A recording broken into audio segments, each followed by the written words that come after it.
I can't do this anymore, she says, stepping over me like I'm furniture. The wheelchair. The bills. The broken man she married. What she doesn't see is the envelope on the counter. $37 million. I could tell her. I could say 2 words. But something in me wants to watch her leave, and regret it forever. Before we dive into this emotional journey, if you're enjoying these stories of unexpected love and redemption, don't forget to subscribe and hit that notification bell so you never miss a story that might just change how you see the world. Now, let's begin. Tyler Bennett had 32 minutes before his shift ended at the Morrison construction site on West Colfax Avenue.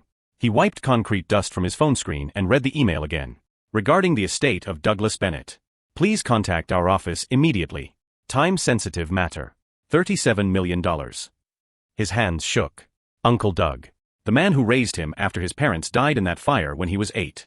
Gone now, 3 weeks back, and Tyler had barely processed the funeral before this landed in his inbox. $37 million.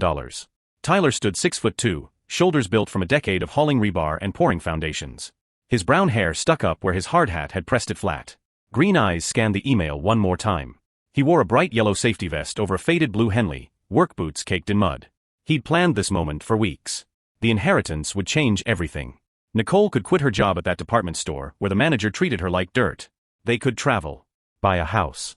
Have kids without worrying about hospital bills or daycare costs. But he wanted to surprise her. Really surprise her. Tonight. He'd tell her tonight. Bennett.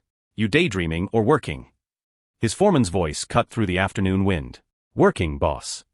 Tyler pocketed his phone and grabbed the drill. The March sun hung low over the Denver skyline. The Rockies stood sharp against the western horizon, still capped with snow. Tyler loved this view. Building things. Creating homes where families would laugh and fight and grow old together. 28 minutes left. Across town, Nicole Bennett stood behind the customer service counter at Westridge Department Store, her smile as fake as the pearls around the neck of the woman complaining about a return policy. Ma'am, I understand your frustration, but without a receipt. I want to speak to your manager. Nicole's jaw tightened. She wore a bright coral blouse tucked into black slacks, her blonde hair pulled back in a sleek ponytail. Blue eyes that used to sparkle now looked tired. At 26, she felt 40. Of course. Nicole kept her voice steady. Professional. Dead inside. She'd worked retail for 8 years. Started at 16, worked through community college, climbed to assistant manager. The pay barely covered rent. Tyler's construction job brought in decent money, but decent wasn't enough. Not when her friends from high school posted vacation photos from Bali and engagement rings that cost more than Nicole's car. Tyler was a good man. Kind. Loyal. Loved her completely. But love didn't pay for the life she wanted. Nicole watched the clock. 4:37. Another hour and 23 minutes before she could leave this fluorescent-lit prison. Before she could go home to their cramped 2-bedroom apartment on East 17th Avenue, microwave leftovers, and watch Tyler fall asleep on the couch with concrete dust still in his hair.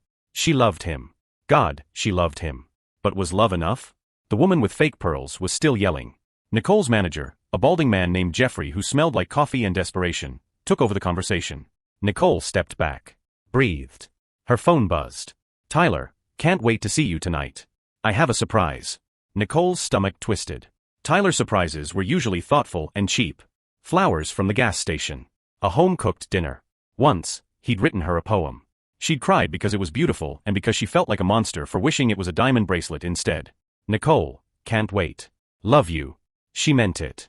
That was the worst part. She meant it and still felt it wasn't enough. Tyler checked his phone at 5:04 p.m. Nicole's text made him grin. Someone's happy.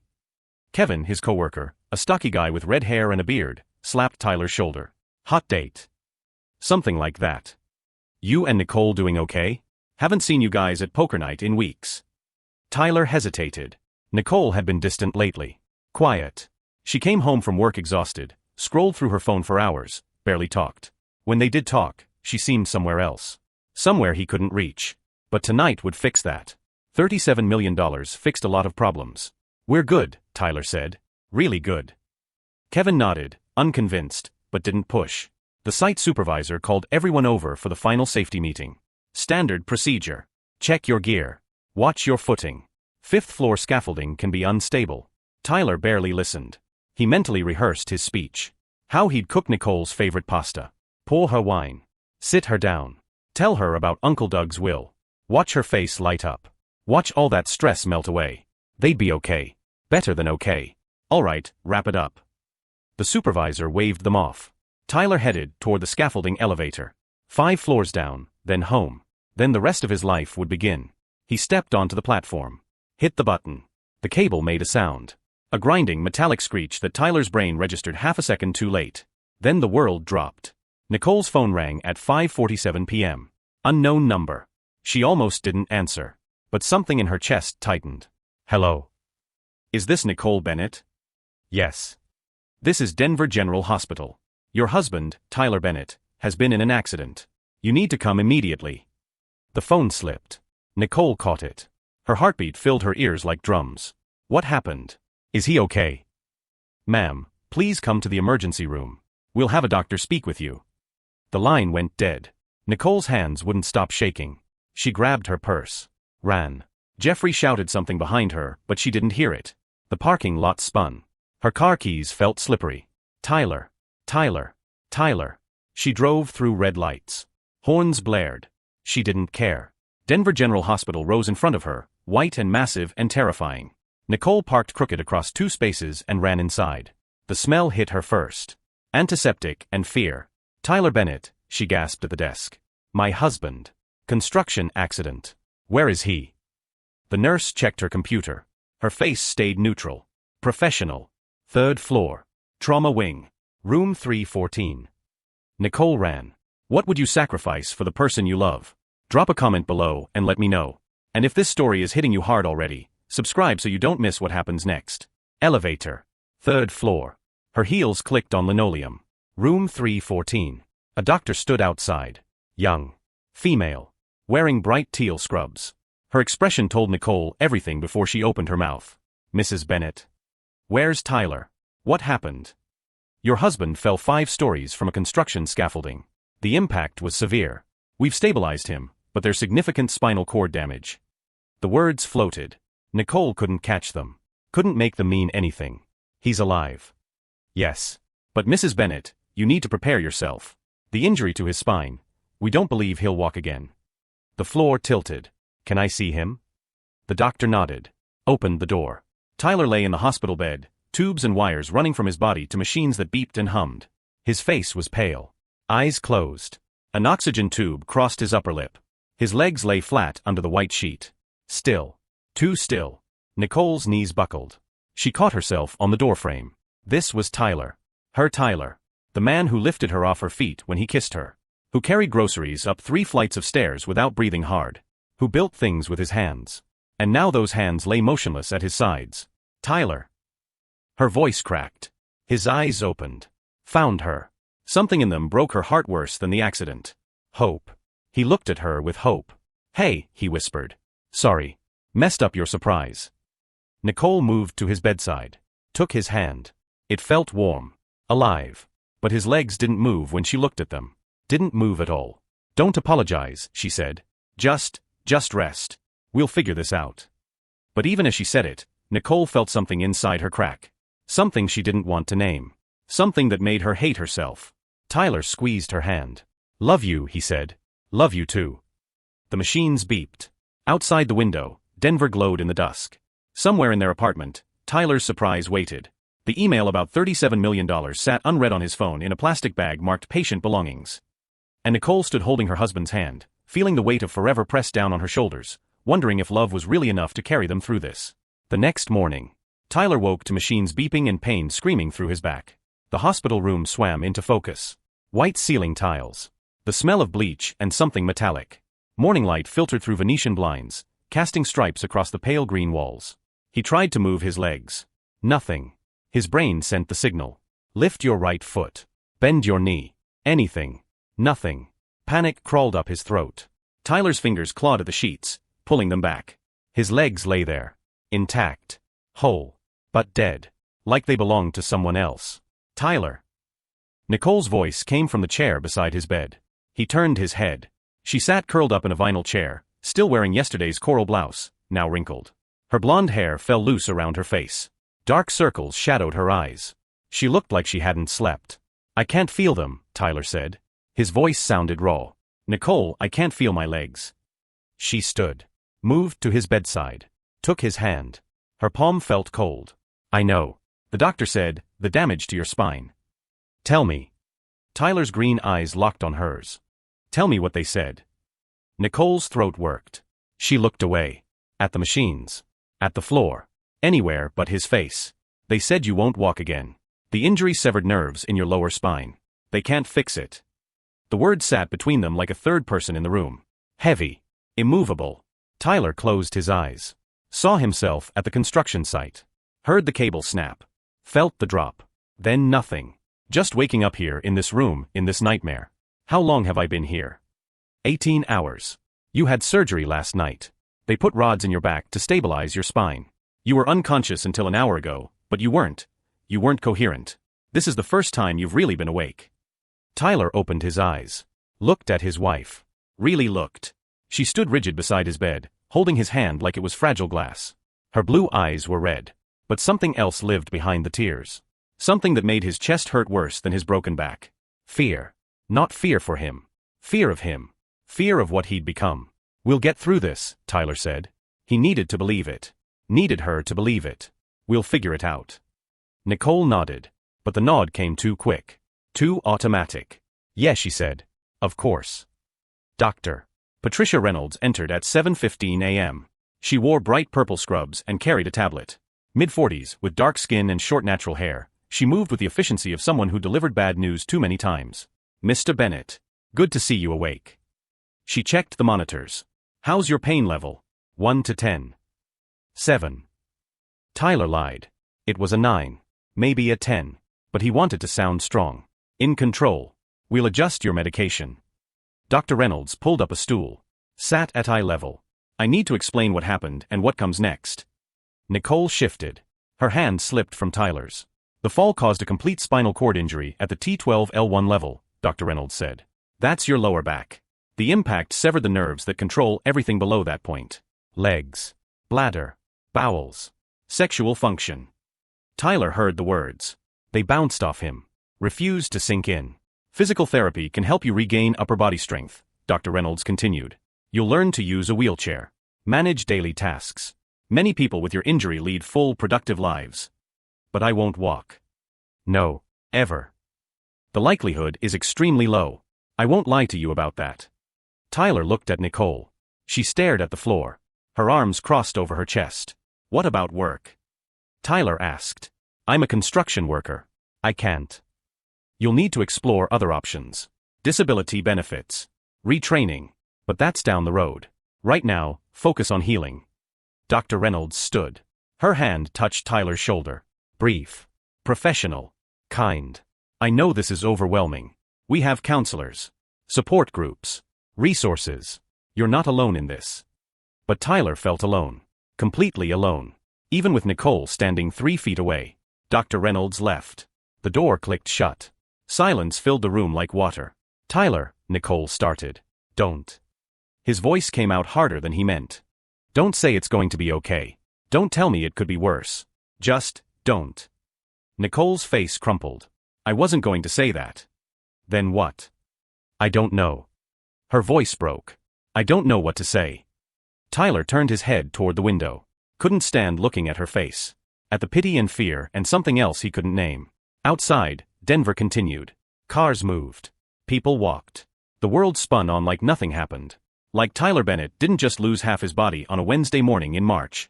I need to go home, Nicole said quietly. Shower. Change clothes. I'll come back. Yeah, okay. She grabbed her purse. Hesitated at the door. Do you need anything? You, Tyler thought. I need you to look at me like you used to. I need you to not be terrified of what I've become. I'm good, he said. Nicole left. Tyler lay in the hospital bed and felt the nothing where his legs used to be. Felt it spread through his chest. Through his heart. Through everything.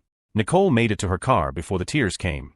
She sat in the parking garage, gripping the steering wheel, gasping for air between sobs. What kind of person was she? Tyler needed her. Her husband. The man she married 9 months ago at that small ceremony in Boulder. The man who cried when she walked down the aisle. Who promised to love her through everything. And she wanted to run. God help her, she wanted to run so badly her legs shook with it. Nicole started the car. Drove home through morning traffic. Their apartment building looked smaller than she remembered. Shabbier. The paint peeled around the doorframe. The hallway smelled like old carpet and someone's cooking. Inside their apartment, everything sat exactly how they'd left it. Tyler's work boots by the door. His jacket on the hook. The breakfast dishes still in the sink from yesterday morning. Yesterday morning. When Tyler had legs that worked.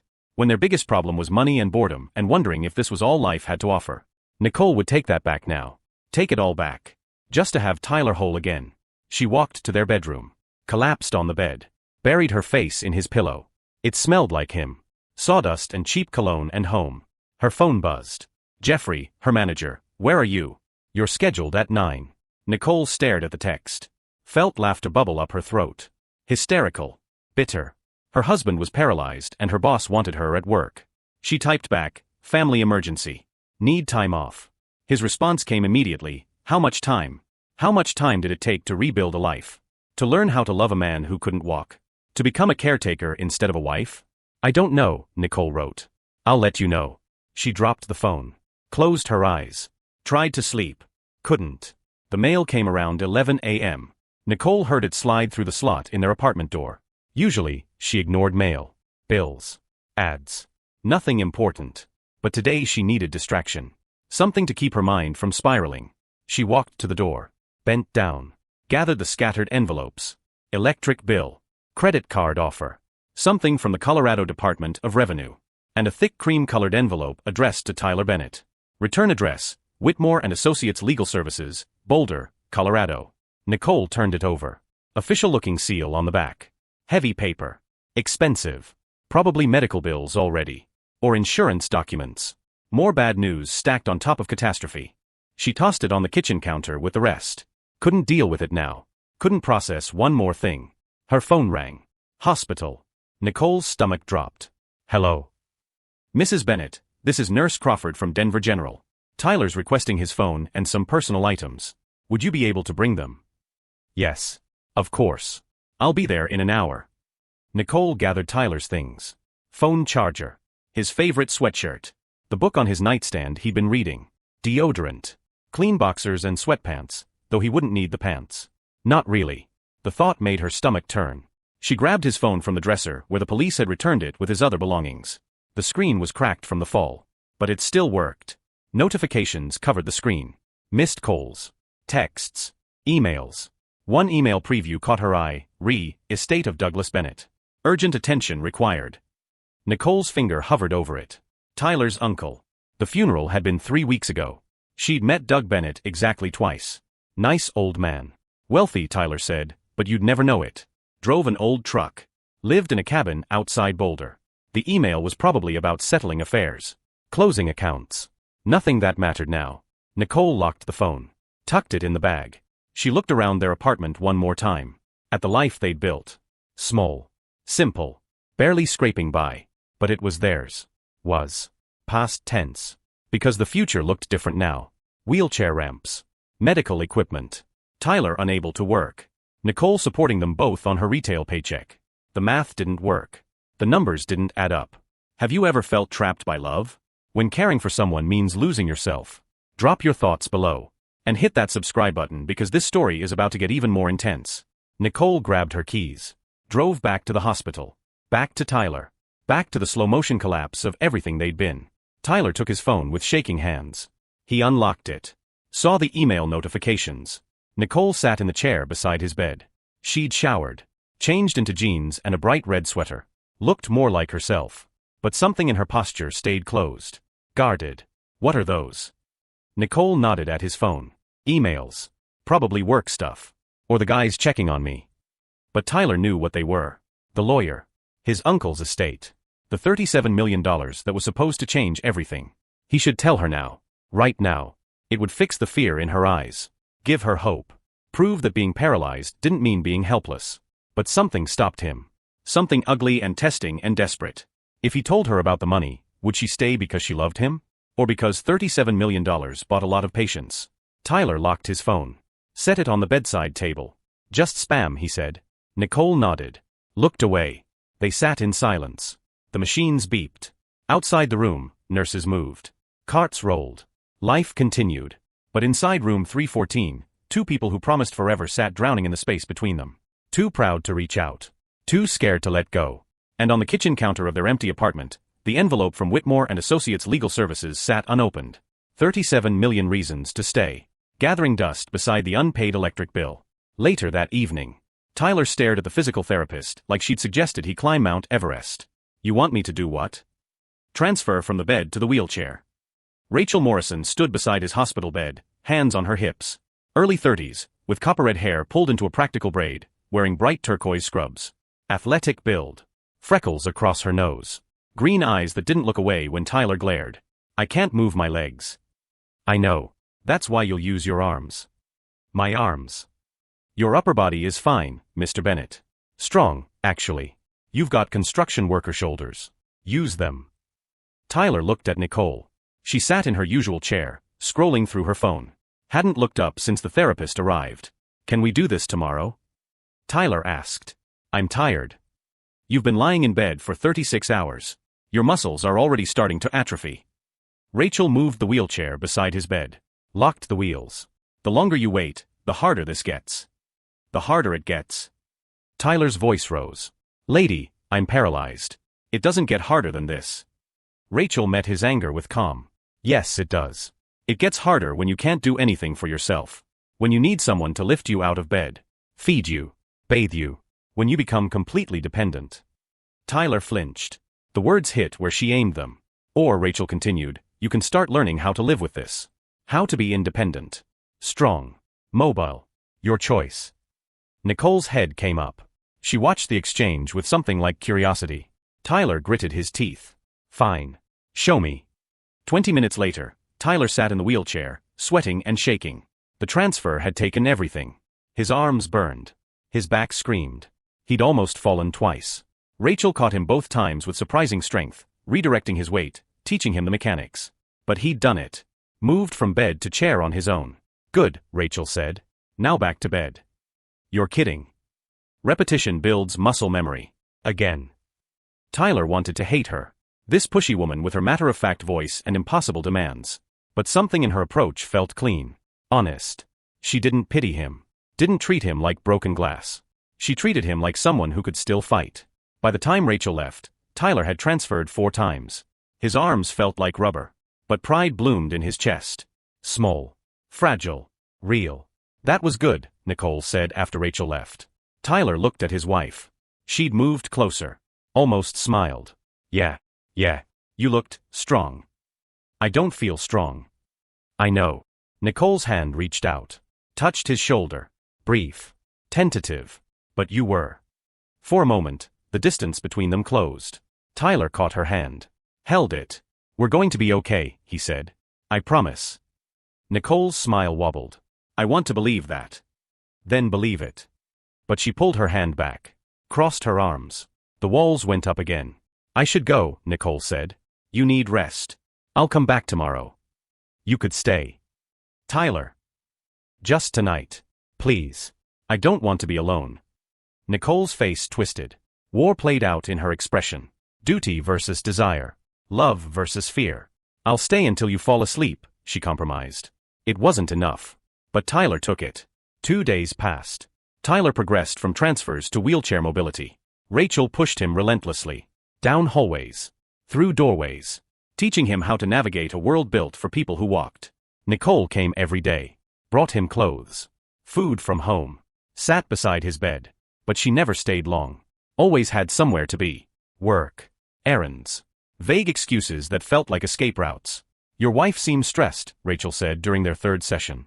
They were in the physical therapy gym, a bright space with parallel bars and exercise mats. Large windows overlooked downtown Denver. Tyler positioned his wheelchair at the parallel bars. Yeah. This whole thing has been hard on her. How long have you been married? 9 months. Rachel's eyebrows rose. Recent. Yeah. She's young to be a caregiver. I'm not asking her to be a caregiver. I'm asking her to be my wife. Sometimes those lines blur. Rachel helped him grip the parallel bars. Try pulling yourself up. Hold your weight on your arms. Tyler pulled. His shoulders shook. Held for 3 seconds. Dropped back into the wheelchair. Better, Rachel said. Again. Why do you do this? Tyler asked between attempts. Push people like me around. Tell us we can do impossible things. Rachel smiled. Because they're not impossible. Difficult, yes. Painful, absolutely. But not impossible. I've seen people with your injury do incredible things. Marathon races, mountain climbing, regular jobs, full lives. With wives who stick around. The question hung between them. Rachel sat on the edge of the mat. Met his eyes. Some do. Some don't. The truth is, spinal cord injuries break a lot of relationships. Not because of the wheelchair. Because of fear. Because people don't know how to love something that changed so drastically. That's bleak. That's honest. But Tyler, the relationships that survive this? They're stronger than anything. Because they're built on something real. Not convenience. Not comfort. Real commitment. Tyler thought about Nicole. About the way she looked at him now. The way she used to look at him. What if she doesn't stay? Rachel's hand touched his shoulder. Then she wasn't the right person. And you deserve someone who is. That same evening, Nicole sat in their apartment, staring at the pile of mail on the kitchen counter. Bills. So many bills. The hospital sent preliminary statements. Even with insurance, they owed thousands. Tyler's job had short-term disability, but it wouldn't cover everything. And after 90 days, if he couldn't return to work, the income stopped. Nicole opened her laptop. Looked at their bank account. $3,417. Their rent was $1,200. Utilities. Food. Gas. Nicole's paycheck barely covered their normal expenses. Add medical bills and lost income? The math didn't work. Her phone buzzed. Jeffrey, her manager. Jeffrey, need you back by Monday or I have to put you on unpaid leave. Nicole's hands clenched. She needed this job. Hated this job. But needed it desperately now. Nicole, I'll be there Monday. She looked around their apartment. 2 bedrooms. 3rd floor walk-up. No elevator. No wheelchair access. Even if Tyler came home, how would he get inside? They'd need to move. 1st floor. Ramps. Wider doorways. More expensive. Nicole's chest tightened. Air felt thin. Her eyes landed on the cream-colored envelope.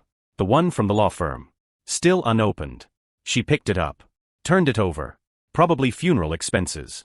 Or medical bills from Tyler's uncle. More debt piled on top of debt. Nicole tossed it back on the counter. Couldn't deal with more bad news tonight. 3 more days crawled by. Tyler grew stronger. His transfers became smooth. He learned to dress himself. Navigate the bathroom. Small victories that felt massive. But Nicole grew quieter. She arrived late. Left early. Answered questions with single words. How was work? Fine. Did you eat? Yeah. Nicole, talk to me. I am talking. Really talk. Tell me what you're thinking. Nicole looked at him. Her blue eyes held oceans he couldn't cross. I'm thinking about how we're going to afford this. How we're going to live. Whether our apartment has wheelchair access. Whether I can keep working while taking care of you. I'm thinking about all the things that used to be simple and now are impossible. Tyler's jaw tightened. So you've given up. I didn't say that. You didn't have to. I can see it on your face. You look at me and see a burden. That's not fair. Isn't it? Tyler's voice rose. You barely touch me. You won't stay overnight. You act like being here is some obligation you're checking off a list. Because I'm scared. Nicole's voice cracked. I'm terrified, Tyler. Of what this means. Of what we've become. Of whether I'm strong enough for this. And you think I'm not scared? You think waking up every day in this chair is easy for me? I know it's not. Then stop pulling away. Stop treating me like I'm already gone. Nicole's hands covered her face. Her shoulders shook. Tyler wanted to stand. Wanted to cross the room. Wanted to hold her. But he couldn't. His legs wouldn't move. His body betrayed him. So he sat in his wheelchair and watched his wife cry 3 feet away. The distance between them measured in inches. Felt like miles. Later that night, after Nicole left, Tyler opened his phone. The email from Whitmore and Associates stared at him, along with 2 more follow-ups. Each more urgent than the last. Mr. Bennett, we need to discuss your uncle's estate immediately. Please contact us. Tyler's thumb hovered over the delete button. The money would solve everything. Nicole's fear. Their bills. The apartment. All of it. But it would also answer the question poisoning his mind. Did she love him? Or did she love what he could provide? Before the accident, Tyler planned to tell her. Surprise her. Watch joy replace the stress in her eyes. Now he needed to know if she'd stay without it. If she'd choose him when he had nothing to offer but a broken body and stubborn heart. Tyler deleted the emails. If Nicole left, he'd know the truth. Better to lose her now than spend $37 million wondering if she'd have stayed anyway. His phone buzzed. Text from Kevin, his co-worker. Kevin, how you holding up, man? Tyler, been better. Been worse. Kevin, we're all pulling for you. Anything you need, just ask. Tyler smiled. Bitter. Grateful. Tyler, just keep me in your prayers. Kevin, done. Tyler set his phone down. Looked out the window at Denver's lights. Somewhere out there, Nicole drove home. To their apartment. To the life they built. The life that might already be over. And on the kitchen counter, buried under unpaid bills, 37 million reasons to hope sat sealed in an envelope. Unopened. Unread. Unknown. 1 week after the accident. Dr. Reynolds signed Tyler's discharge papers with a finality that made his stomach drop. You're cleared to go home, she said. Continue outpatient physical therapy 3 times a week. Rachel will coordinate your schedule. Any questions? Tyler looked at Nicole. She stood by the window, arms wrapped around herself, wearing a bright yellow cardigan over jeans. She hadn't said much all morning. What about pain management? Tyler asked. We've prescribed medications. Instructions are in your discharge packet. The pain will decrease as you heal, but you'll likely have chronic discomfort. That's normal. Normal. Tyler almost laughed. Nothing about this was normal. Who's your primary support at home? Dr. Reynolds asked. I am, Nicole said quietly. You'll need to help with transfers initially. Medication schedules. Wound care for his surgical site. Rachel will train you before discharge. Nicole's face went pale. Train me. Just the basics. Tyler's quite independent already, but he'll need assistance for a few weeks. After Dr. Reynolds left, silence filled the room like fog. Nicole, Tyler started. We need to talk about the apartment, she cut in. Her voice sounded mechanical. Rehearsed. It's a 3rd-floor walk-up. You can't get upstairs in a wheelchair. Tyler had thought about this. Obsessed over it during sleepless nights. We'll figure something out. Maybe the landlord can move us to a ground-floor unit. There aren't any available. I already asked. Then we'll find somewhere else. With what money, Tyler? Nicole's voice cracked. We can barely afford where we are now. Every place with wheelchair access costs more. Plus deposits. Moving expenses. Medical bills. I'll go back to work. Doing what? Construction? Be realistic. The words hit like punches. Realistic. She wanted him to be realistic about being useless. So what do you suggest? Tyler's hands gripped his wheelchair armrests. Where exactly am I supposed to go? Nicole's eyes filled. I don't know. I'm not trying to be cruel. I'm trying to solve an impossible problem. A knock interrupted them. Rachel entered, carrying a folder. Ready for discharge training? She looked between them, reading the tension. Or should I come back? No, Nicole said. Let's get this over with. Rachel spent 2 hours teaching Nicole everything Tyler would need. How to help him transfer if he struggled. Where to check for pressure sores since he couldn't feel them developing. How to recognize signs of infection. Medication schedules. Emergency protocols. Nicole took notes. Asked questions. Her face stayed blank. Professional. Like she was learning procedures for a stranger. Tyler watched his wife become his nurse. Hated every second. You're natural at this, Rachel said encouragingly. Tyler's lucky to have you. Nicole's pen stopped moving. She didn't respond. Rachel's eyes flickered to Tyler. Understanding passed between them. She'd seen this before. Spouses who stayed physically but left emotionally. Going through motions while already planning exits. I think that covers everything, Rachel said gently. Tyler, you have my number. Call anytime. I mean it. Thanks, Rachel. After she left, Tyler and Nicole packed his things in silence. The sweatshirt Nicole brought.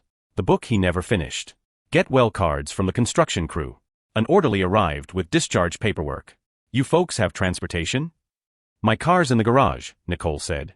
The orderly's eyes went to Tyler's wheelchair. Then to Nicole. You'll need help getting him in. Want me to show you the transfer technique? Please. The parking garage smelled like exhaust and concrete. Nicole's Honda Civic sat in a corner spot, looking impossibly small. The orderly demonstrated how to position the wheelchair. How Tyler would transfer to the front seat. How to collapse and load the wheelchair in the trunk. It takes practice, the orderly said. Be patient with yourselves. Nicole nodded. Memorizing. Processing. Tyler transferred to the passenger seat. His arms shook. The car door frame caught his hip.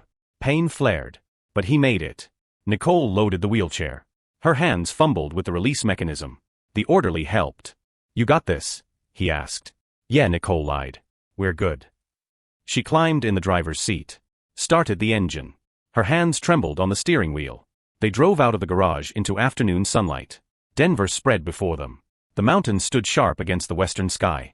Tyler used to look at that view and feel pride. Now he felt nothing. Where are we going? Nicole asked. Home. Tyler, the stairs. I know. Just drive there. We'll figure it out. Nicole drove. Traffic moved around them. Radio played soft. Neither spoke. They reached their building on East 17th Avenue. The familiar red brick structure. 3 stories. Steep exterior stairs leading to each floor entrance. No ramps. No elevator. No access. Nicole parked. Killed the engine. They stared at the building. I can't carry you, Nicole said. You weigh 190. I weigh 120. The math doesn't work. Call Kevin. He'll help. Then what? You live on our couch forever? Never go outside? Tyler, this isn't sustainable. One day at a time, Nicole. That's all I'm asking. One day at a time. Her jaw clenched. But she pulled out her phone. Kevin arrived 30 minutes later with another guy from the crew named Pete. Both wore work clothes. Both looked uncomfortable. Hey man, Kevin said, gripping Tyler's shoulder. Good to see you out. Good to be out. So we're carrying you upstairs? If you don't mind. Kevin and Pete exchanged glances. We got you. They improvised a carry. Kevin and Pete locked arms beneath Tyler, forming a seat. Tyler held their shoulders. Nicole followed with the wheelchair. The climb took forever. Tyler's dead weight. The narrow stairwell. Stopping on landings to rest. Other tenants squeezing past with curious stares. By the 3rd floor, everyone was breathing hard. You need a new place, brother, Kevin said, setting Tyler down in the hallway. This ain't gonna work long term. I know. Nicole unlocked their apartment. Kevin and Pete helped Tyler inside. Settled him on the couch. The wheelchair barely fit through the doorway. You need anything else? Kevin asked. We're good. Thanks for this. Anytime. Seriously. Kevin squeezed Tyler's shoulder again. Poker night's not the same without you. After they left, Tyler and Nicole sat in their apartment. Home. But it didn't feel like home anymore. Felt like a prison. Walls closing in. Furniture too close together. The bathroom door too narrow for the wheelchair. I need to make dinner, Nicole said, standing. I'm not hungry. You need to eat. Medication has to be taken with food. She moved to the kitchen. Started pulling out pans. Vegetables. Her movements jerky. Aggressive. Tyler watched from the couch. This woman. His wife. A stranger wearing Nicole's face. If you've ever felt like a burden to someone you love, you're not alone. Drop a comment and share your story. We read every single one. And don't forget to like this video if you're invested in Tyler's journey. Nicole, stop. I'm making dinner. Stop. His voice came out harder. Look at me. She turned. Knife in hand. Eyes red but tearless. Say what you're really thinking, Tyler said. Stop pretending. Stop being so damn polite. Just say it. Say what? That you want to leave. That this is too much. That you didn't sign up for this. Nicole set the knife down. Crossed her arms. You want honesty? Yes. Fine. Her voice shook. I'm drowning. Every day I wake up and feel like I can't breathe. I go to work and pretend everything's normal while my manager threatens my job. I come home to bills we can't pay and an apartment you can't access and a future that looks like nothing but struggle and sacrifice and loss. So leave. What? Leave. Walk away. If this is so terrible, if I'm such a burden, leave. Nicole's face crumpled. You think I haven't thought about it? You think I don't hate myself for thinking about it? Then why are you still here? Because I love you. The words exploded out. Because 9 months ago, I stood in front of everyone we know and promised forever. Because somewhere under all this fear and exhaustion and terror, I still love you. And I hate that it's not enough. The words hung between them. Raw. Honest. Devastating. Tyler's throat tightened. What do you mean it's not enough? Love doesn't pay bills, Tyler. Love doesn't make stairs disappear. Love doesn't fix broken spines. Nicole's voice broke. I want to be the person who stays. Who fights. Who loves you through anything. But I don't know if I'm strong enough. Tyler wheeled closer. Stopped in front of her. Looked up at his wife. Then get stronger. We both do. Together. Nicole's hands covered her face. Sobs shook her shoulders. Tyler reached up. Pulled her down. She collapsed beside him on the couch, crying into his chest. His arms wrapped around her. Held her while she broke. I'm sorry, she gasped between sobs. I'm so sorry. Don't apologize for being human. I should be better than this. You're exactly what you need to be. Scared. Honest. Real. They held each other. The apartment around them impossible and confining. The future uncertain and terrifying. But for this moment, they had each other. Nicole pulled back. Wiped her eyes. We need to find a new place. Ground floor. Something we can afford. Okay. And I need to keep my job. At least until we figure out your disability benefits. Okay. And you need to keep doing therapy with Rachel. Getting stronger. I will. Nicole touched his face. Her fingers traced his jaw. I do love you. I need you to know that. Even when I'm terrible at showing it. I know. She kissed him. Soft. Tentative. The first real kiss since the accident. Tyler's hand cupped the back of her neck. Pulled her closer. Tasted salt from her tears. When they broke apart, something had shifted. Not fixed. Not healed. But cracked open enough to let light through. I should finish dinner, Nicole said. I'll help. Tell me what to do. She smiled. Small. Sad. Real. You can chop vegetables. If the wheelchair fits in the kitchen. We'll make it fit. They moved to the kitchen together. Crowded. Awkward. Tyler's wheelchair blocked the refrigerator. Nicole had to squeeze past him to reach the stove. But they made it work. Made dinner. Ate on the couch because the dining table was too high for Tyler's wheelchair. And on the kitchen counter, visible from where they sat, the envelope from Whitmore and Associates remained. $37 million in unread words. The answer to every financial fear. But Tyler didn't mention it. And Nicole didn't see it buried under takeout menus and grocery store flyers. Some secrets stayed secret. Some tests needed time. Outside their window, Denver's lights flickered on. Night fell. The world continued. And inside their impossible apartment, two people fought to remember why they chose each other. Why forever meant something. Why love was worth the drowning. 2 weeks after coming home, the apartment became their prison and sanctuary. Nicole rearranged furniture to create wheelchair paths. Couch against the wall. Coffee table gone. The dining table became Tyler's desk. She installed a shower chair in the bathroom. Bought a bedside commode because the bathroom doorway was 6 inches too narrow for the wheelchair. Their life shrunk to fit these walls. Tyler did physical therapy 3 times a week. Rachel came to the apartment for the first sessions, teaching him to navigate tight spaces. She was patient. Encouraging. Talked to him like a person, not a patient. Nicole went back to work. 10-hour shifts at Westridge department store. Came home exhausted. Made dinner. Helped Tyler with medications. Collapsed into bed. They existed beside each other. Careful. Polite. Distant. On a Tuesday afternoon, while Nicole worked, Tyler sat at the dining table sorting mail. Bills. Always bills. Hospital statements with numbers that made his head hurt. Physical therapy copays. Medication costs. And another letter from Whitmore and Associates. The third one. Thicker this time. Marked urgent, time-sensitive legal matter. Tyler opened it. Dear Mr. Bennett, we've made multiple attempts to reach you regarding your Uncle Douglas Bennett's estate. Per his will, you are the sole beneficiary of his assets totaling $37 million. Legal protocols require your signature within 90 days of death notification. Failure to respond will result in estate complications. Please contact our office immediately. 90 days. Tyler counted backward. Uncle Doug died March 2nd.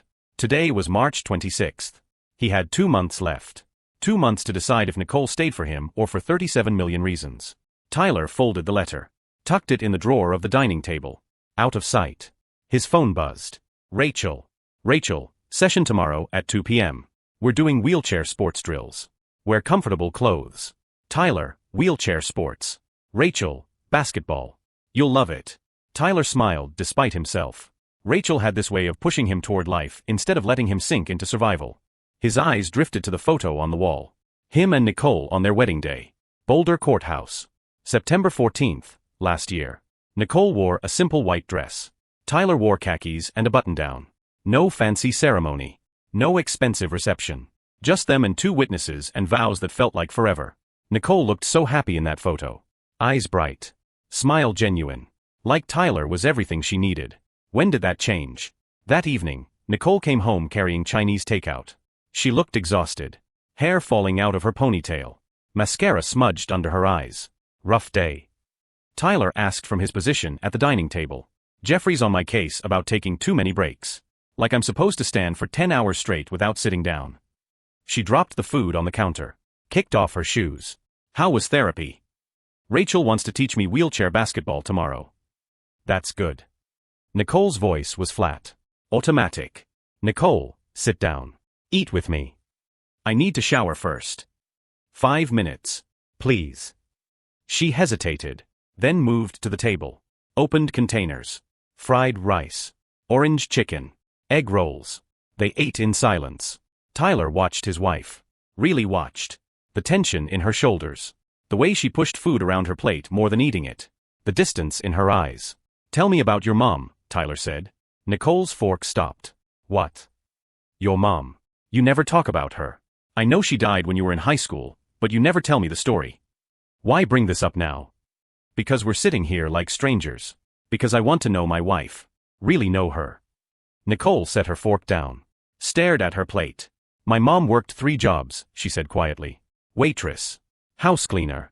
Night shift at a gas station. After my dad left, she did everything alone. We lived in a studio apartment in Colorado Springs. 1 room. Shared a bed until I was 12. She worked herself to death trying to give me a life that didn't feel poor. Tyler stayed quiet. Let her talk. I was 16 when she collapsed at the diner. Heart attack. She was 41 years old. Doctors said it was stress. Exhaustion. Her body just gave out. Nicole's voice cracked. At her funeral, I counted 17 people. That's all who came. 17 people for a woman who worked herself into the grave. Nicole. I swore I'd never end up like her. Never struggle that hard. Never sacrifice everything for nothing. That's why I work so much. Why money matters to me. Because I watched what happens when you don't have it. You die tired and broke and forgotten. The words landed like stones. Heavy. True. Tyler reached across the table. Took her hand. You're nothing like that. You're strong. You're surviving impossible things. Am I? Or am I just repeating her pattern? Killing myself for a life that's falling apart anyway. We're not falling apart. Nicole pulled her hand back. Tyler, look around. We're living in an apartment you can't access. Drowning in bills. I'm working myself sick. You can't work. How is this not falling apart? Because we're still here. Still fighting. Fighting for what? Her voice rose. What exactly are we fighting for? A future where you're in a wheelchair and I'm your caretaker and we're both miserable. The words cut. Tyler felt them slice through everything he'd been holding together. So that's what you see. Misery. I see struggle. I see my mom's life. And it terrifies me. Silence filled the apartment. Thick. Suffocating. Tyler's jaw clenched. Let me tell you about my parents. Nicole looked up. Surprised. Tyler never talked about his parents. Never. I was 8, Tyler said. We lived in Lakewood. Small house. My dad was a firefighter. My mom taught kindergarten. Normal life. Happy. Then one night, electrical fire. Faulty wiring in the walls. I was at a sleepover. They called me at 2 in the morning. Said my parents didn't make it out. Nicole's face paled. Tyler. Uncle Doug took me in. He wasn't married. No kids. Didn't know what to do with an 8-year-old. But he tried. He lived in a cabin outside Boulder. Off the grid. Worked as an engineer for oil companies. Made good money but lived simple. He taught me that money doesn't define you. Character does. Work does. How you treat people does. Tyler's voice roughened. He sent me to good schools. Paid for everything. Never made me feel like a burden. When I turned 18, he told me I could go to college. Study whatever I wanted. He'd pay. But I didn't want that. I wanted to build things with my hands. Feel like I earned my place. So I went into construction. Uncle Doug supported it. Never judged. I didn't know all that, Nicole whispered. Because I don't talk about it. Because it hurts. Because losing them broke something in me that never fully healed. But Uncle Doug taught me that loss doesn't mean you stop living. It means you live harder. You appreciate what you have. You don't waste it. Nicole's eyes filled. I'm sorry. About your parents. About Uncle Doug. About all of it. I'm not telling you for pity. I'm telling you because I need you to understand. I know what loss looks like. I know what it means to rebuild from nothing. And I'm telling you we can do this. We can survive this. But only if we do it together. Nicole stood. Walked to the window. Stared at Denver's lights. I want to believe you, she said. But I'm scared. So scared I can't breathe sometimes. Tyler wheeled to her. Stopped beside her. Looked up at his wife's profile. Then let's be scared together. Stop pretending you're okay. Stop pulling away. Just be scared with me. Nicole turned. Looked down at him. Her hand touched his face. Traced his jaw. His lips. I do love you, she said. Even when it doesn't feel like enough. It's enough. Love is always enough. She bent down. Kissed him. Soft. Lingering. Tasting like tears and orange chicken and desperation. When she pulled back, something had shifted. Not fixed. But cracked open. I need to tell you something, Nicole said. Tyler's heart stopped. What? I've been looking at apartments online. Ground floor places. With wheelchair access. Most are too expensive. But there's one in Englewood. $1,500 a month. It's more than we pay now, but it has ramps. Wide doorways. An accessible bathroom. Englewood's farther from your work. I know. But it's a real solution. Not temporary. Not impossible. Real. Tyler swallowed. Can we afford it? Nicole hesitated. Barely. If I pick up extra shifts. If your disability benefits come through. If we're really careful. It's possible. Then let's do it. Tyler, if something goes wrong, if we can't make rent, we're homeless. Both of us. Risk it anyway. I trust us. Nicole's expression broke. Relief and terror and something like hope. Okay, she breathed. Okay. Later that night, after Nicole fell asleep, Tyler lay awake staring at the ceiling. The letter sat in the drawer. $37 million. The answer to every fear Nicole just confessed. The solution to every problem. Tell her. Just tell her. End her suffering. Give her peace. But Tyler's hand didn't reach for the drawer. His mouth didn't form the words. Because he needed to know. Needed to see if she'd stay when things were hard. If she'd choose him when it cost her everything. The test was cruel. He knew that. But so was love sometimes. Raw and testing and desperate to be real. The next afternoon, Rachel ran Tyler through wheelchair basketball drills at the hospital gym. Other patients joined. Men and women with spinal cord injuries, amputations, various disabilities. All moving. Competing. Laughing. Tyler hadn't laughed in weeks.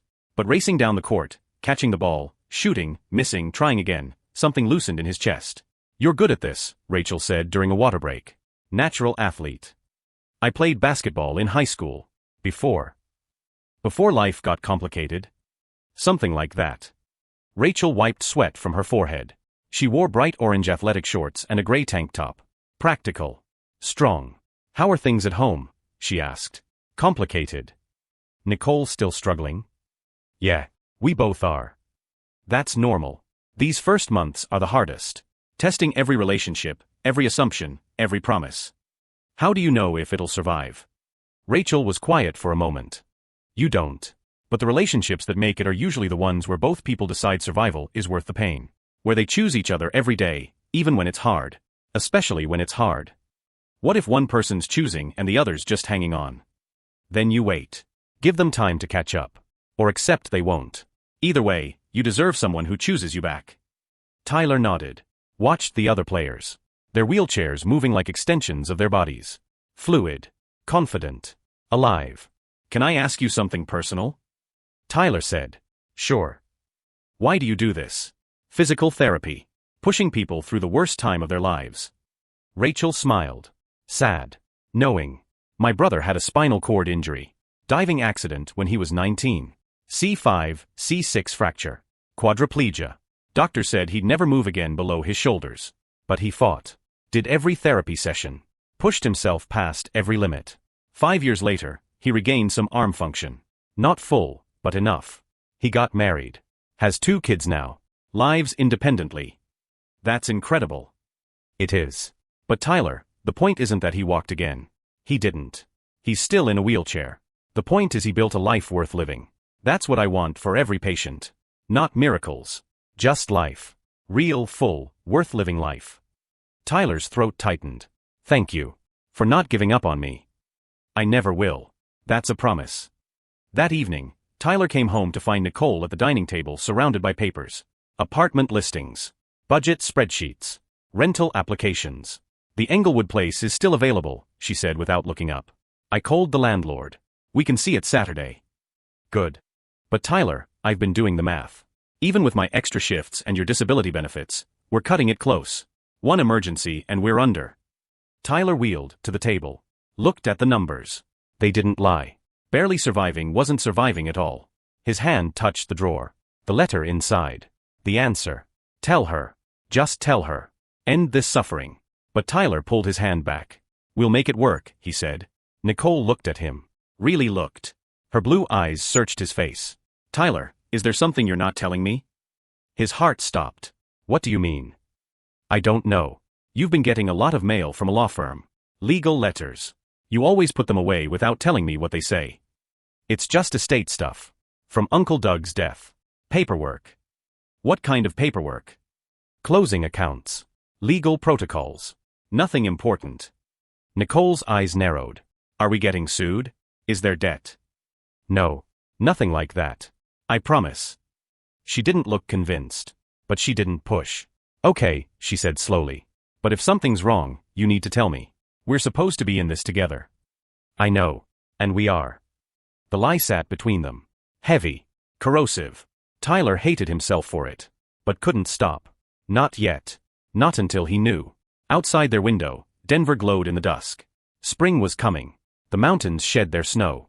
Life continued forward. And in the drawer beneath Tyler's hand, $37 million waited. A truth that could save them or destroy them. The test continued. Saturday morning, 3 weeks after the accident. Tyler woke to the smell of coffee and something burning.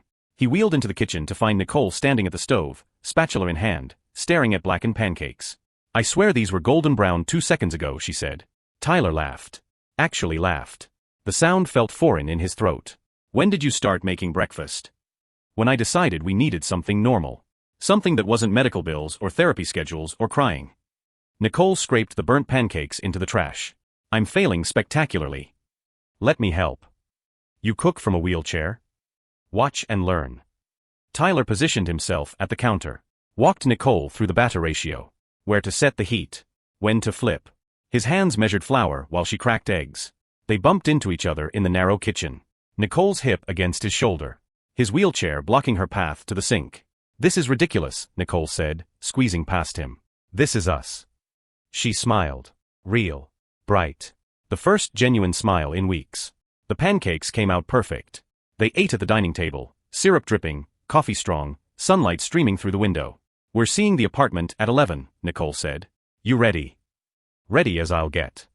Tyler, if it doesn't work, we'll find something else. Don't get your hopes up too much. Too late.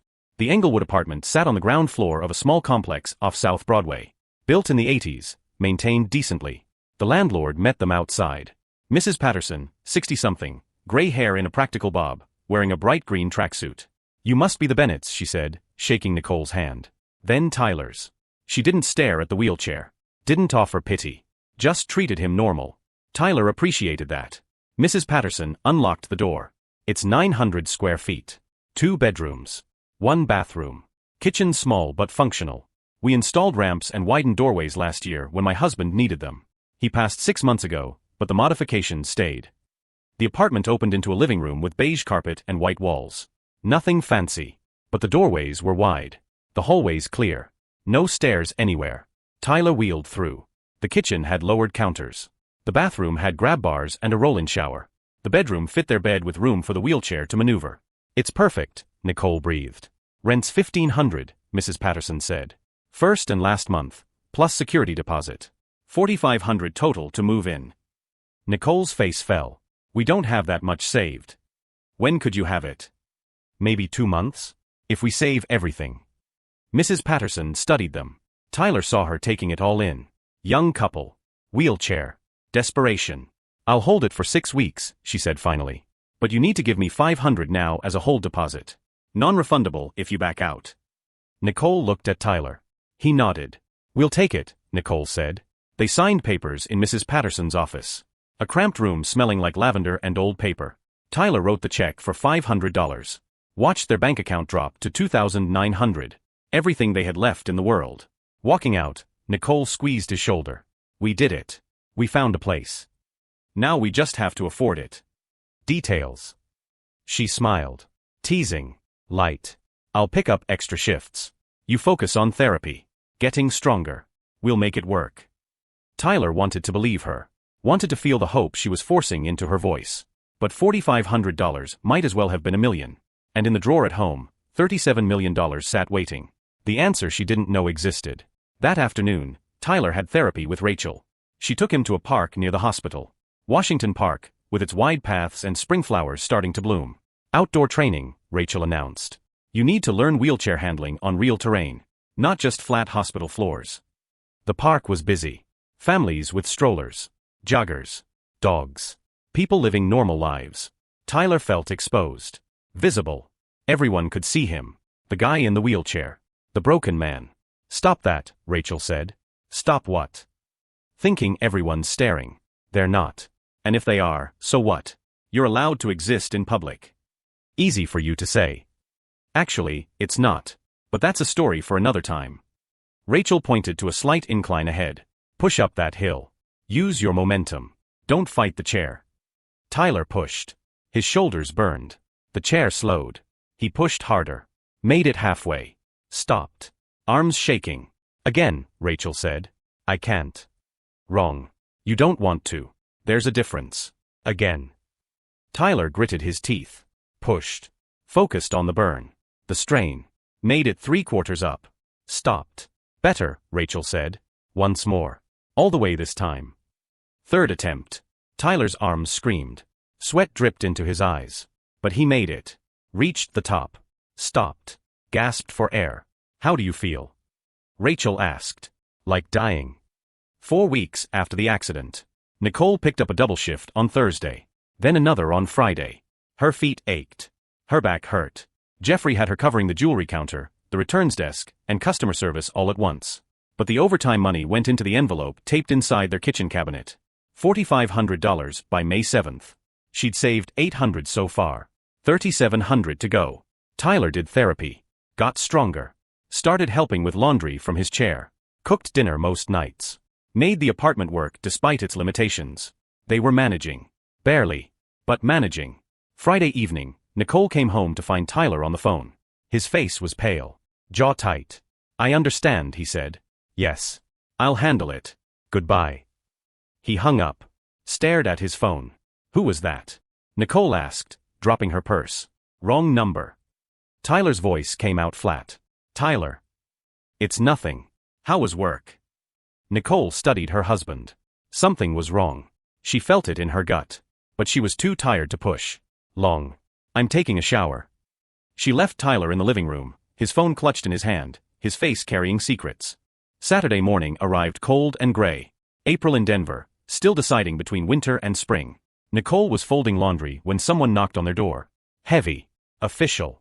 Tyler's face drained of color. I'll get it, he said quickly. But Nicole was already moving.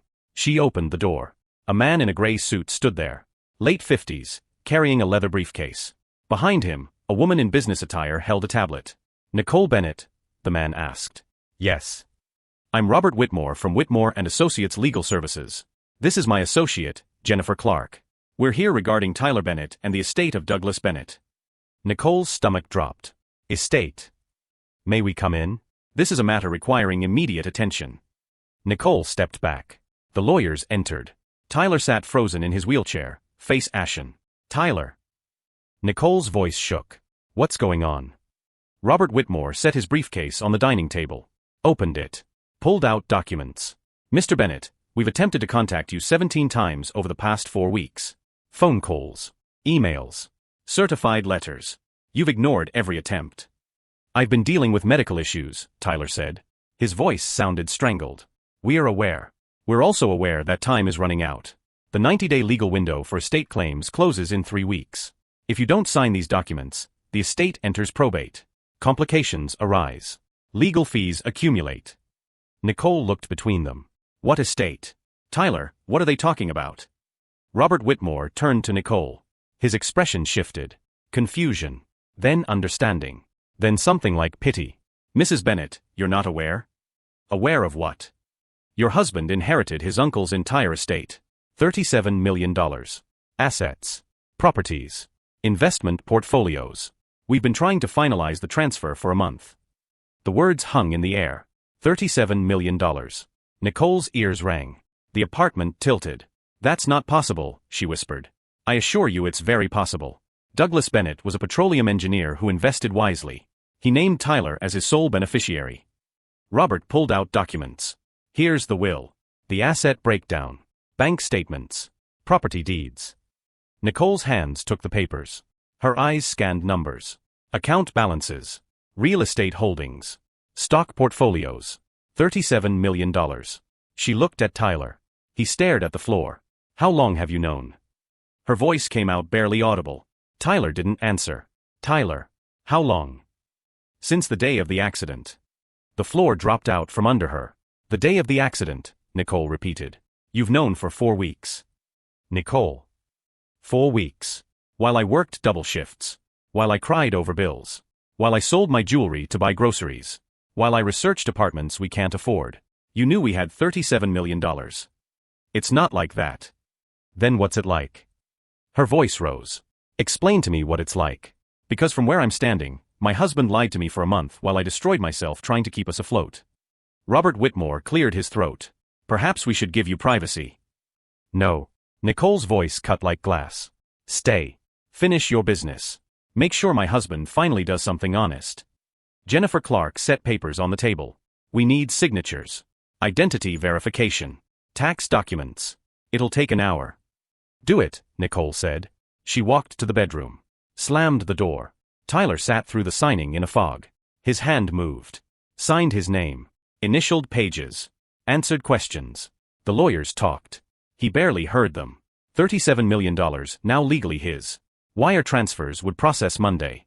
Investment accounts would transfer within the week. Property deeds already recorded. He was rich. Permanently, generationally rich. And his marriage was over. Congratulations, Mr. Bennett, Robert said, packing his briefcase. You're a wealthy man. Tyler said nothing. After the lawyers left, silence filled the apartment. Tyler sat in his wheelchair. Stared at the closed bedroom door. He should go to her. Explain. Make her understand. But what was there to say? That he'd lied? Tested her? Watched her suffer while holding the solution? The bedroom door opened. Nicole emerged carrying a duffel bag. Nicole, wait. Don't. She held up her hand. Don't say my name. Don't apologize. Don't you dare apologize. Let me explain. Explain what? That you watched me work myself sick? That you let me skip meals to save money? That you held my hand while I cried about bills, knowing we had $37 million. I needed to know if you'd stay. If you loved me or just what I could provide. The words came out wrong. All wrong. Nicole's face went white. Then red. Then something beyond anger. Something cold and final. You tested me. I was scared. You tested me. Like I was some gold digger. Some shallow person who'd leave you over money. Her voice shook. I stayed, Tyler. I stayed when you couldn't walk. When our life fell apart. When everything was impossible. I stayed. And you tested me anyway. Nicole, please. Do you know what I did yesterday? I sold my grandmother's ring. The only thing I have from her. Got $300 from a pawn shop. Put it in our apartment fund. Nicole's laugh came out bitter. Broken. $300 toward an apartment we don't need. Because my husband is worth $37 million and didn't tell me. Tyler's throat closed. I'm sorry. Sorry? You're sorry. Nicole's voice rose. I defended you to my friends who said I was crazy for staying. I fought my own doubts every single day. I chose you over leaving. Over easy. Over everything. And you were running some sick test. It wasn't like that. Then what was it like? Tell me. Make it make sense. Tyler's hands gripped his wheelchair. After the accident, you pulled away. You looked at me with fear. Pity. Like I was a burden. I needed to know if you'd stay when things were hard. If love was enough without money. Love is never enough without trust. Nicole's voice cracked. And you didn't trust me. Not for 1 second. I was broken. Scared. Not thinking straight. I was broken too. We both were. But I didn't lie. I didn't manipulate. I told you the truth. That I was scared. That I almost left. That I was fighting to stay. I gave you honesty. And you gave me lies. Tears streamed down Nicole's face. She wiped them away. Angry. Fierce. I'm done. Tyler's world stopped. What? I'm done. With this. With you. With being tested and lied to and treated like I'm not enough. Nicole, no. Yes. She grabbed her purse. Her jacket. I'm leaving. Don't call me. Don't text me. Don't show up wherever I go. We're done. Where will you go? Anywhere but here. Tyler wheeled forward. Desperate. Please. Don't do this. I made a mistake. A terrible mistake. But I love you. I love you more than anything. Nicole stopped at the door, turned, looked at her husband. You know what hurts most? I was falling in love with you again. This version of you. The one fighting, building, trying. I was choosing you every day. And all along, you were choosing to lie. I'll make it right. Whatever it takes. I'll fix this. You can't fix this. Some things, once broken, don't go back together. Nicole's voice went quiet. Deadly. I stayed for you. Through everything. But you didn't stay for me. You stayed for some test. Some proof. Well, congratulations. You proved I'm not worth trusting. And you proved you're not worth staying for. She opened the door. Nicole. Tyler's voice broke. Please. She walked out. The door closed behind her. Tyler sat in the empty apartment. Stared at the closed door. Waited for it to open. For her to come back. It didn't open. The silence pressed down. Suffocating. Complete. On the dining table, documents sat. Proof of $37 million. More money than he'd ever need. Money that could buy anything. Except the one thing that mattered. Tyler's phone buzzed. Text from Kevin. Kevin, how's it going, man? Tyler stared at the message. How was it going? He'd lost his legs. Lost his wife. Gained a fortune. Lost everything that made the fortune meaningful. Tyler didn't respond. Just turned off his phone. Wheeled to the window. Outside, Denver moved. Cars. People. Life continuing like nothing happened. Like Tyler Bennett's world didn't just implode. The sun set. The apartment darkened. Tyler didn't turn on lights. Just sat in the growing shadows, feeling the weight of choices. Of lies. Of tests that cost everything. He'd wanted to know if Nicole loved him without money. Now he knew. She had. She did. She chose him every day. And he'd thrown it away. Nicole drove with no destination. Just drove. Tears blinding her. Hands shaking on the wheel. She ended up at Washington Park. The place Tyler did therapy. She parked. Sat in her car. Sobbed until her chest hurt and her throat burned. $37 million. 4 weeks of lies. All those double shifts. Skipped meals. Crying over bills. Selling her grandmother's ring. And Tyler knew. Watched. Tested. Nicole's phone rang. Tyler. She declined. He called again. Declined. A text came through. Tyler, I'm sorry. Please come home. Let me explain. I love you. Nicole's fingers hovered over the keyboard. 1,000 responses flooded her mind. Angry. Hurt. Desperate. She typed one word, don't. Then blocked his number. Her phone rang again. Different number. She answered. Nicole. A woman's voice. Familiar. It's Rachel. Tyler's physical therapist. How did you get this number? Tyler gave it to me. For emergencies. He just called. Nicole, he's not good. Can you come back? No. He's talking about giving up. About being done. I think he might hurt himself. Nicole's chest constricted. That's manipulation. I don't think it is. I think he's broken. Really broken. Just come back. Talk to him. Please.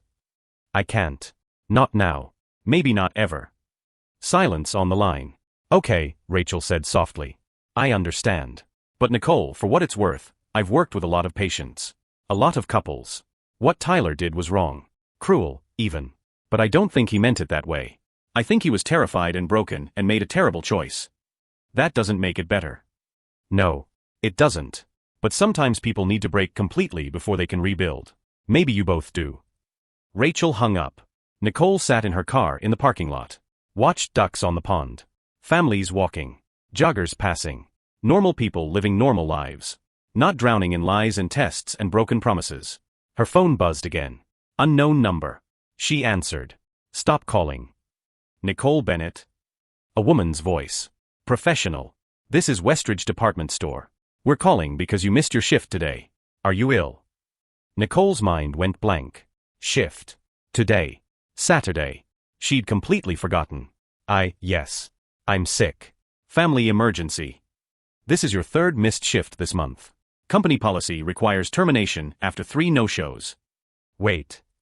Your final paycheck will be mailed. Please return your employee badge to the store. The line went dead. Nicole stared at her phone. Laughed. Hysterical. Broken. She'd lost her job. Lost her marriage. Lost everything. And somewhere in Denver, Tyler sat in an apartment they didn't need, with money that didn't matter, proving that love was never about gold or tests or proving anything. Love was about trust. And once broken, trust was the hardest thing to rebuild. Nicole started her car, drove to her friend Amanda's house in Aurora. A friend from high school who'd offered her couch multiple times when things got bad. She'd take the couch now. Figure out the rest later. Because some things, once shattered, couldn't be reassembled. Some words, once spoken, couldn't be unheard. Some betrayals cut too deep to heal. And as the sun set over Denver, two people who promised forever learned that forever was the easiest word to say and the hardest promise to keep. 3 days later, Tyler stopped answering his phone. Stopped showering. Stopped caring. The apartment felt like a tomb. Nicole's things still scattered everywhere. Her coffee mug in the sink. Her sweater draped over the couch. Her shampoo in the bathroom. Evidence of a life that no longer existed. Rachel came by Monday morning. Let herself in with the emergency key Tyler had given her. She found him in the bedroom, staring at the ceiling. "You look terrible," she said. "Thanks. When's the last time you ate?" Tyler didn't answer. Rachel opened the curtains. Sunlight flooded the room. Tyler flinched. "Get up." "No. Tyler." "I said no." His voice came out dead. Hollow. "Leave me alone." Rachel sat on the edge of the bed. "I talked to Nicole." Tyler's eyes closed. "She tell you to check if I'm alive?" "She told me to leave you alone. That you made your choice." "She's right." "Is she?" Tyler turned his head. Looked at Rachel. "I destroyed everything. Lied to her. Tested her. Made her suffer while I played God with our marriage. She's better off without me." "Maybe. Or maybe you both needed to break before you could be honest." "Don't therapists talk me. I don't need wisdom. I need to disappear." Rachel stood. Walked to the window. Looked out at Denver. "My brother tried to kill himself," she said quietly. 6 months after his accident. Took every pill in his medicine cabinet. Figured his girlfriend would leave anyway. Figured his life was over. Why wait? Tyler went still. His girlfriend found him. Called 911. He survived. Spent 2 weeks in psychiatric care. And when he got out, you know what he told me. What? That hitting bottom saved his life. Because it forced him to decide. Keep falling or start climbing. Give up or fight. Die or choose life. What did he choose? He chose life. Real life. Not the life he lost. The one he could build. It wasn't easy. Took years. Therapy. Work. Pain. But he built something worth living for. Rachel turned. Met Tyler's eyes. "You're at the bottom right now. I can see it. So here's your choice. Stay here. Drown in guilt and self-pity. Let this define you. Or get up. Fight. Become someone worthy of the second chance you don't think you deserve." Nicole's gone. So win her back. "I can't." "You mean you won't try? Because trying means risking more pain. More rejection. More proof that you're not enough." Rachel's voice hardened. "But you know what's worse than trying and failing? Not trying at all. Giving up. Proving Nicole right that you're not worth fighting for." The words hit like fists. Tyler sat up. "How do I fix this?" "You start by fixing yourself. Get up. Shower. Eat. Do your exercises. Show up for therapy. Prove you're still fighting. Then when you're strong enough, you fight for her." "What if she doesn't want me?" "Then at least you tried. At least you became someone who deserved her, even if you couldn't have her." Across town, Nicole sat on Amanda's couch, wrapped in a blanket, watching bad television. Amanda brought her tea. Sat beside her. Didn't say anything for a long time. "You want to talk about it?" Amanda finally asked. "No. Want me to go slash his tires?" Nicole almost smiled. "No. Want me to just sit here?" "Yeah." They sat in silence. The television played. Nicole didn't watch it. Just stared through it. Her phone sat on the coffee table. Still blocked Tyler's number. But she thought about unblocking it. Checking if he called. What he said. She didn't. "Can I say something?" Amanda asked. "If you defend him, I'm leaving." "I'm not defending him. What he did was messed up. Cruel. Inexcusable." Amanda paused. "But Nicole, you're punishing yourself too. Sitting here. Not eating. Not sleeping. Not moving forward." "I lost my job. My husband. My home. Where exactly am I supposed to move forward to?" "Anywhere. Just not backwards into this hole." Nicole pulled the blanket tighter. "I don't know how." "Start small. Shower. Eat something real, not crackers. Call about unemployment. Apply for new jobs. One step. Then another. That's moving forward. I don't want to move forward. I want to go back. Before the accident. Before the lies. When things were simple. Things were never simple. You told me yourself you were thinking about leaving before the accident. That you felt trapped. Nicole's chest tightened. That was different. Was it? Or were you both broken before the fall? And the wheelchair just made it visible. The words sat between them. Heavy. True. Nicole had been pulling away before the accident. Resenting Tyler. Resenting their life. Wondering if love was enough. Then the accident happened. And she stayed. Fought. Chose him. And he tested her anyway. I hate him, Nicole whispered. Do you? Yes. No. I don't know. Tears filled her eyes. I hate what he did. But I miss him. Miss us. Miss who we were before everything fell apart. So what do you want?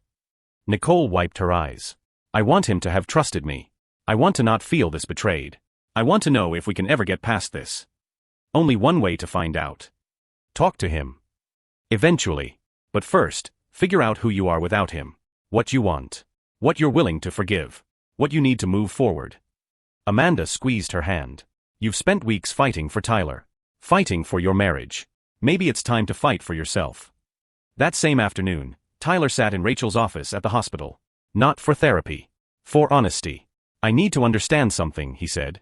Why did I do it? Why did I lie to her? Rachel leaned back in her chair. What do you think? Don't shrink me. Just answer. Okay. You did it because you were terrified. The accident took your legs. Your identity. Your sense of control. So when the inheritance came, you saw an opportunity. Test if Nicole loved you without conditions. Without money. Prove something. Prove what?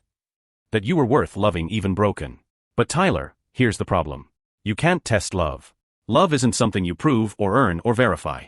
It's something you choose. Every day. Both people. No tests. Just choice.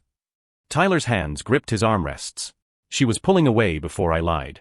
After the accident, she looked at me different. Like I was a burden. Maybe she did. Maybe she was scared too. But instead of talking to her, trusting her, you created a scenario where she had to prove herself. You made your marriage a test she didn't know she was taking. I know. I know I was wrong. Knowing isn't enough. You need to understand why. Because if you don't, you'll do it again. Maybe not with money, but with something else. Some other test. Some other way of protecting yourself from being hurt. Tyler was quiet. Processing. I watched my parents die, he said slowly. Uncle Doug took me in. But I always felt like I had to earn my place. Be grateful.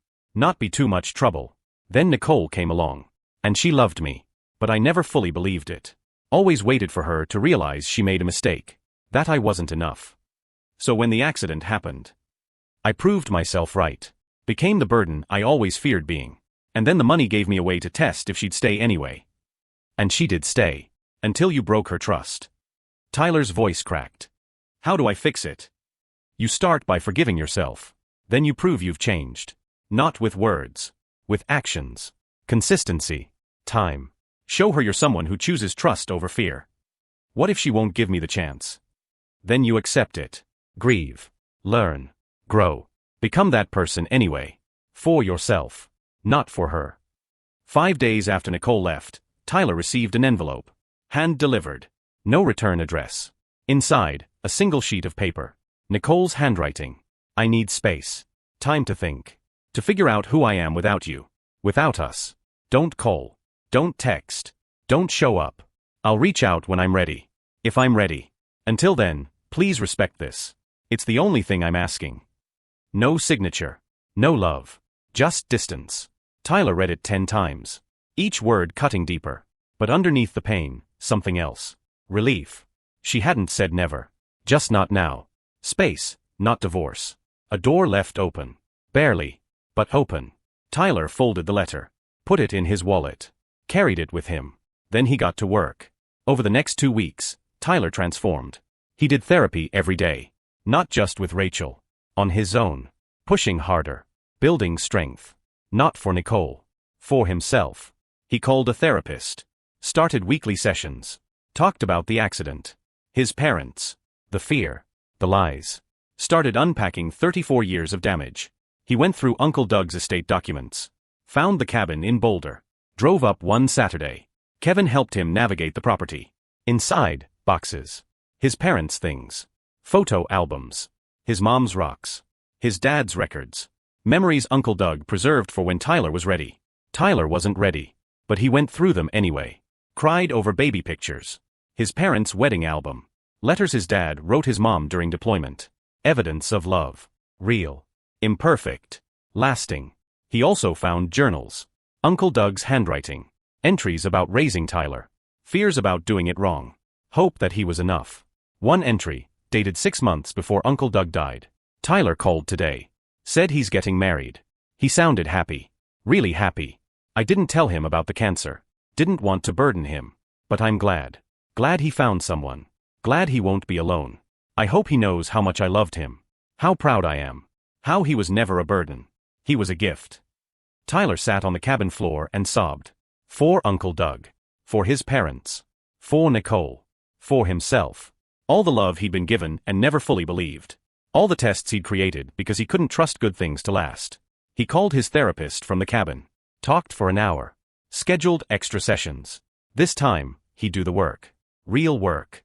Uncomfortable. Painful. Necessary. 3 weeks after Nicole left, Tyler sat in the apartment alone. He'd cleaned. Organized. Made the space his. Not theirs. His. Their wedding photo still hung on the wall. He couldn't take it down. Not yet. His phone sat beside him. Nicole's number unblocked. He could call. Text. Reach out. But her letter said space. Said she'd contact him when ready. So Tyler waited. He typed a message. Deleted it. Typed another. Deleted that too. Finally, he wrote. I'm not asking you to come back. Not asking you to forgive me. Just want you to know I'm fighting. Really fighting. Becoming someone worthy of a second chance, even if I never get one. You were right about everything. I didn't trust you. I tested you. I hurt you. And I'm sorry. Not sorry that you left. Sorry that I gave you reasons to. I love you. I'll always love you. But I understand if that's not enough anymore. Take your time. I'll be here. Waiting. Hoping. Trying to be better. Tyler. He stared at the message for 10 minutes. Then hit send. The message delivered. Read receipt showed Nicole saw it. No response came. Tyler set his phone down. Wheeled to the window. Watched Denver's lights flicker on as darkness fell. He'd made his choice. Vulnerability over pride. Truth over protection. Love over fear. Now Nicole had to make hers. And whatever she chose, Tyler would accept it. Because love wasn't about control or tests or proving anything. Love was about letting go. Trusting. Hoping. And becoming someone worth choosing, whether or not anyone ever chose you back. 6 weeks after Nicole left, Tyler got the call on a Tuesday morning in early May. Mr. Bennett. A woman's voice. Professional. This is Mrs. Patterson. Your landlord. Yes. I wanted to let you know the Englewood apartment is being shown today. The hold expired 2 weeks ago. I tried calling Mrs. Bennett, but her number's disconnected. Tyler's chest tightened. The apartment. Their apartment. The future they'd planned. I understand, he said. Thank you for letting me know. I'm sorry things didn't work out for you both. After she hung up, Tyler sat staring at his phone. 6 weeks of silence from Nicole. 6 weeks of therapy and growth and becoming someone different. 6 weeks of waiting. He looked around the apartment. Packed boxes lined the walls. He'd found a new place. Ground floor duplex in Lakewood. Close to Uncle Doug's old neighborhood. Wheelchair accessible. Moving in 2 days. Starting over. Alone. Tyler's phone buzzed. Text from Rachel. Rachel, adaptive sports event at Wash Park this Saturday. Basketball tournament. You should come. Tyler, maybe. Rachel, not maybe. Definitely. You're ready. Stop hiding. Tyler smiled. Rachel never let him off easy. Tyler, okay. I'll be there. He set his phone down. Looked at the wedding photo on the wall. Nicole's smile. His smile. 2 people who didn't know what was coming. Tyler stood. Not physically, but mentally. Emotionally. He'd spent 6 weeks rebuilding himself from the inside. Learning to trust. To be honest. To love without testing. Now he had to live that. Show it. Prove it to himself, if no one else. Nicole sat in a coffee shop on South Pearl Street, laptop open, resume on the screen. She'd applied to 43 jobs in 6 weeks. Got 12 interviews. 3 offers. Took one. Administrative assistant at a dental office. Good pay. Benefits. Normal hours. Starting Monday. She'd also found an apartment. Studio in Capitol Hill.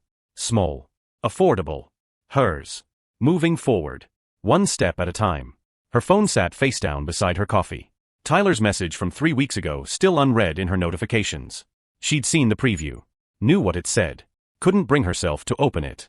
Because opening it meant deciding. Forgiving or not. Moving forward with him or without him. Amanda slid into the seat across from her. You're staring at that phone like it might explode. Maybe it will. Or maybe you'll finally read Tyler's message and stop torturing yourself. Nicole looked up. I'm not torturing myself. Really? Because you've been checked out for 6 weeks. Working. Moving. Existing. Not living. You haven't talked about him. Haven't cried. Haven't processed anything. I processed plenty. Avoiding isn't processing. Amanda sipped her latte. Look, what Tyler did was wrong. I'm not excusing it. But Nicole, you loved him. Maybe still love him. And he's been radio silent except for one message. That takes restraint. Respect for boundaries. Or he's moved on. Have you? Nicole's throat tightened. I'm trying. That's not an answer. Nicole closed her laptop. Stared at her coffee. I read half his message. The preview. He said he's fighting. Becoming better. That he understands if I never come back. And I don't know what to do with that. Part of me wants to forgive him. Wants to believe people can change. But the other part remembers how much it hurt. How betrayed I felt. Both can be true. He hurt you and he's changing. You loved him and he broke your trust. The question isn't whether he deserves forgiveness. It's whether you want to try again. Nicole's hands wrapped around her coffee mug. What if I try and he hurts me again? What if you don't try and regret it forever? Saturday arrived bright and warm. Perfect Colorado spring day. Washington Park filled with people. Families. Joggers.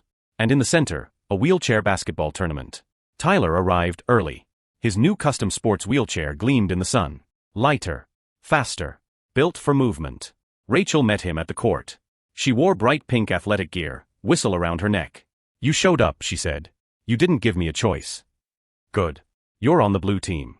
We're playing 4-on-4. Rules are simple. Have fun. Don't die. Tyler laughed. Actual laughter. It felt good. The tournament started. Tyler moved on instinct. Years of high school basketball came flooding back. The court made sense. The game made sense. For the first time since the accident, his body felt like his own. He scored. Assisted. Defended. His team won the first game. Then the second.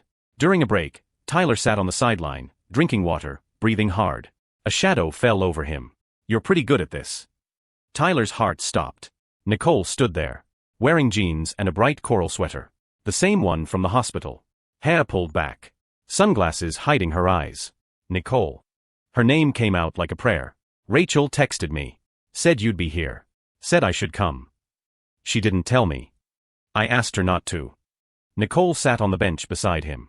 Not too close. Not touching. But there. I wanted the option to run if I needed to. Are you running? Still deciding. They sat in silence. Around them, the tournament continued. Wheelchairs moving. People shouting. Life happening. You look good, Nicole said quietly. Strong. I've been working on it. Therapy. Exercise. Mental health stuff. Trying to become someone worth trusting. Rachel said you've been doing well. That you haven't called. Haven't pushed. That you gave me space. You asked for it. I respected that.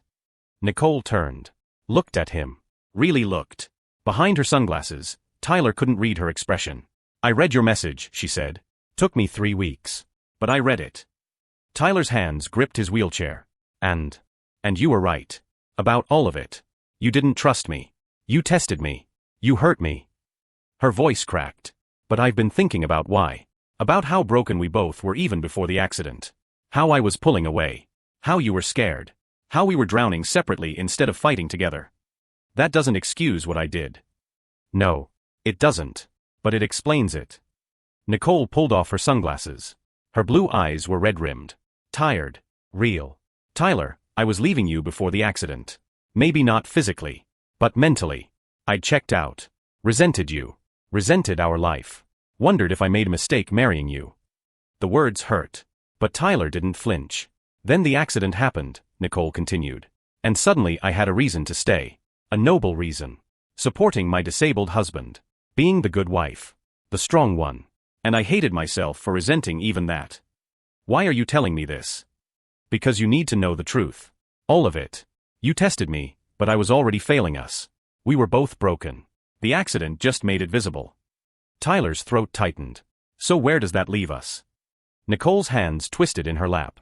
I don't know. I've spent 6 weeks trying to figure that out. Whether I can forgive you. Whether we can rebuild. Whether love is enough. What did you decide? That I want to try. Not jump back in. Not pretend nothing happened. But try. Slowly. Carefully. See if we can build something real this time. Built on honesty. Trust. Not tests or resentment or fear. Tyler's chest expanded. Hope flooded in. Fragile. Terrifying. Real. I'd like that, he said. More than anything. But Tyler, I need you to understand. If you lie to me again. If you test me. If you break my trust, I'm gone. Permanently. No second chances. I understand. And I promise. No more lies. No more tests. Just honesty. Even when it's hard. Especially when it's hard. Nicole nodded. Stood. I should go. This was already harder than I expected. Wait. Tyler reached into his bag. Pulled out an envelope. This is for you. Don't open it now. Just, when you're ready. Nicole took the envelope. What is it? Trust me.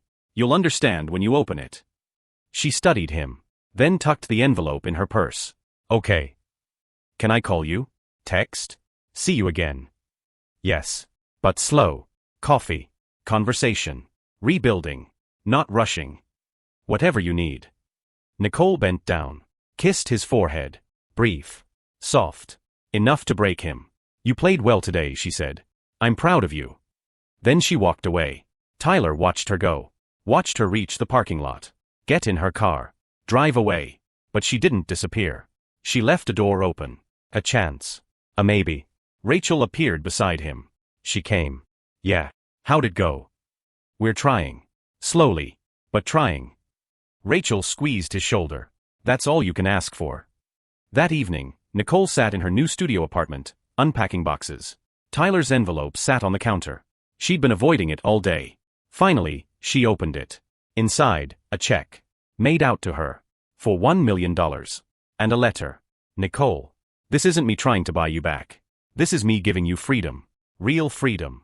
To choose your life. Your future. Your path. Use this money however you want. Go to school. Travel. Start a business. Invest. Whatever makes you happy. No strings. No expectations. It's yours. Your grandmother's ring is at Henderson Pawn on Colfax. I bought it back. It's waiting for you. Paid in full. I'm also donating $5 million to spinal cord injury research. Another $2 million to support families dealing with sudden disability. Because I learned something these past months. Money doesn't fix broken things. Love does. Work does. Choice does. Uncle Doug left me $37 million. But you gave me something more valuable.